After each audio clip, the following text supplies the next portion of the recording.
तो फ्रेंड्स अब मैं आपको न्यू मॉडल के बारे में बताऊंगा जो डेयर और नीड है।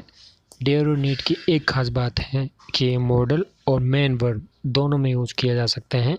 और डेयर का हिंदी में अर्थ दुस्साहस करना और नीड का ज़रूरत होता है। अगर इसके एग्जांपल हम देखें, ही नीड्स मी, उसको मेरी ज़रूरत है, तो यहाँ पर मेन वर्ब के रूप में यूज़ हो रहा है।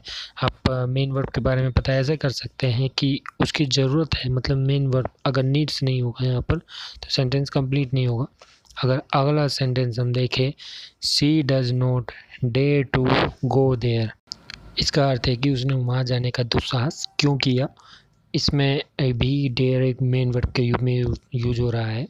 और नीड और डेयर का जो मॉडल के रूप में यूज तब होता है तो वो सब्जेक्ट के तुरंत बाद आता है मॉडल। ये बात आपको याद रखनी है। अगर इसका थर्ड एग्जांपल देखिए कि you need not come tomorrow, तुम्हें कल आने की ज़रूरत नहीं है, तो यहाँ पर मॉडल के रूप में आया है ये, क्योंकि यहाँ पर जो है ये सब्जेक्ट के तुरंत बाद आया है, तो इसलिए मॉडल के रूप में आया है।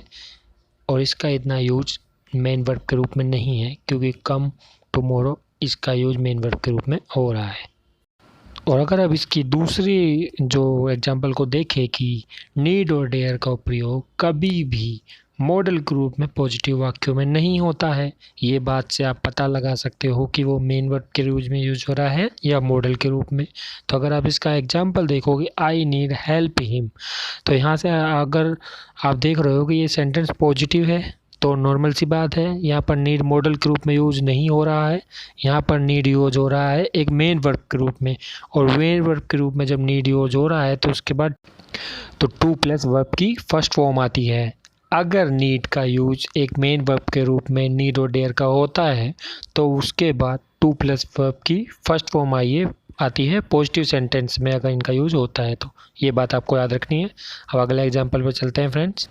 अगला एग्जाम्पल देखें हम, तो अगले एग्जाम्पल में आप देख रहे होंगे कि अगर नीड और डियर का उपयोग पॉजिटिव वाक्यों में हो सकता है अगर टू प्लस वर्ब की फॉर्म आगे का उपयोग हो, ये मैं आपको बता चुका हूँ। इसका एग्जाम्पल अगर हम देखें, पहला ये है कि he needs to work hard, to और वर्क आ गया, वर्क की फर्स्ट फॉर्म आ गई टू के साथ।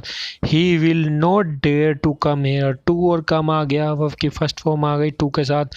तो ऐसे सेंटेंसों में नीड और डेयर के साथ टू और वर्ब की फर्स्ट फॉर्म आती है अगर वो मेन वर्ब के रूप में यूज हो रहे हैं, और मॉडल के रूप में यूज हो रहे हैं तो वो सब्जेक्ट के तुरंत बाद आते हैं। ठीक है फ्रेंड्स।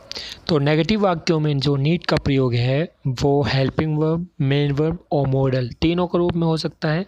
लेकिन अगर सेंटेंस में हेल्पिंग वर्ब के रूप में नीड और डेयर का प्रयोग हो रहा है तो वहाँ पर इनके वर्ब के साथ टू का प्रयोग नहीं होगा, मतलब कि वर्ब से पहले टू का प्रयोग नहीं होगा। तो ये बात आपको याद रखनी है फ्रेंड्स। ये जैसे कि एग्जांपल में दिखाया गया है कि I need not come tomorrow, यहाँ कम से पहले टू नहीं आया है क्योंकि नीड का प्रयोग यहाँ पर हेल्पिंग वर्ब के रूप में हो रहा है। He dare not cheat anyone again, यहाँ पर भी चीट से पहले टू का प्रयोग नहीं हो रहा है क्योंकि यहाँ पर भी हेल्पिंग वर्ब के रूप में आया है। तो फ्रेंड्स लाइक करें मेरे चैनल को, सब्सक्राइब एंड शेयर करें। धन्यवाद friends for watching my video.